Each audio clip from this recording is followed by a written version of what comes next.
सबसे पहले आप सभी पत्रकार बंधुओं का बहुत बहुत स्वागत है, धन्यवाद है। जैसा कि आप जानते हो, एक श्योट कालाकोट रोड जो है वो कालाकोट की लाइफ लाइन है, जो पिछले कई पीढ़ियों से ऐसे तस के मस नहीं होते डिपार्टमेंट वैसे की वैसी पड़ी हुई है। पिछले दिनों में हमने एडीसी कालाकोट को एक ज्ञापन सौंपा था, जिसमें एक हफ्ते का समय दिया था कि एक हफ्ते के भीतर जो इस पर पीएमजीएसवाई के तहत जो प्रोजेक्ट चल रहा है उसमें क्या देरी है, क्यों नहीं काम चल रहा, रोड गाड़ियां चलने के काबिल नहीं है, लिहाजा एक हफ्ता हम डिपार्टमेंट को देते हैं।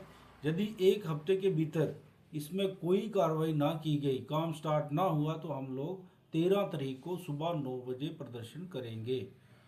इस संबंध में आज सभी आप पत्रकार भाइयों को हमने अनुरोध किया था, क्योंकि कहते हैं कि मीडिया जो है वो एक बहुत बड़ा स्तंभ है, तीसरा स्तंभ इनको कहा जाता है।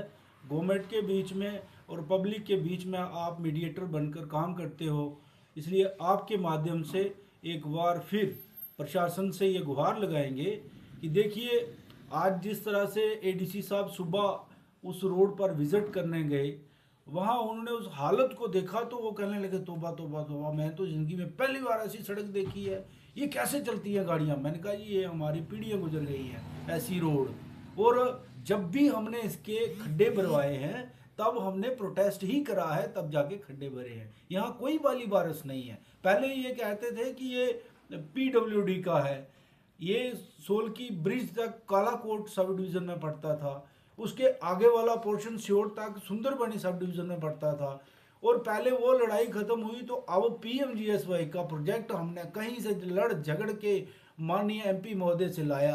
अब पैसा भी गवर्नमेंट ने दे दिया है। भाई एनओसी लोगों ने थोड़ी लेनी है भाई, यदि एनओसी लोगों ने देनी है फिर जा प्रोटेस्ट करके ही खड्डे भरवाने हैं, तो किस लिए पैसा दिया है भैया। ये एक बड़ा चिंताजनक विषय है। आपके माध्यम से मैं कालाकोट का जितना भी हमारा व्यापार मंडल है इन सब से अनुरोध करूंगा कि देखिए, बिना सड़क के हमारा कोई चारा नहीं है।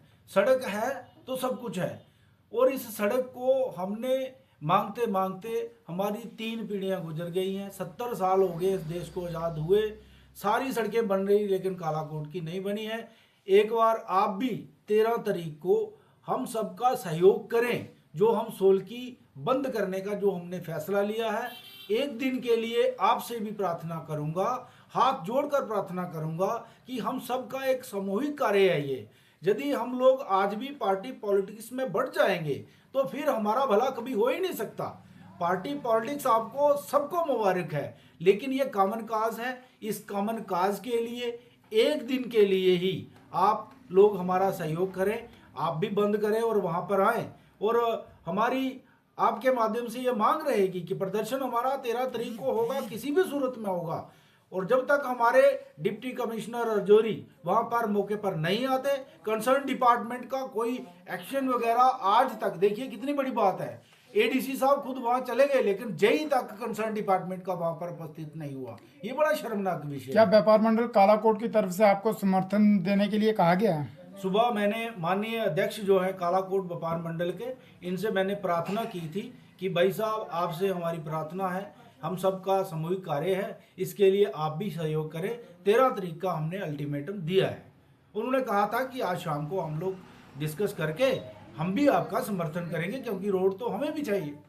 जी शुक्रिया जी, धन्यवाद। तो एक बार पुनः फिर आपके माध्यम से जितने भी मेरे ट्रांसपोर्टर भाई हैं, जो छोटे छोटे मैजिक्स हैं, मेटाडोर्स हैं, बसेस हैं, मैं इन सब से भी आग्रह करूंगा कि 13 तारीख को, आने वाली 13 तारीख को हम सब लोग सामूहिक सोलकी में बैठकर धरना प्रदर्शन करेंगे, और हमारा प्रदर्शन तब तक चलेगा। मैंने उस दिन भी आपको बोला था कि हमारी इनडेफिनेट स्ट्राइक है, हो सकता है हमें इसको कितना लिंगर ऑन करना पड़े, जब तक ये काम शुरू नहीं होता तब तक हम लोग प्रोटेस्ट करते रहेंगे, चाहे 10 दिन क्यों न लगे।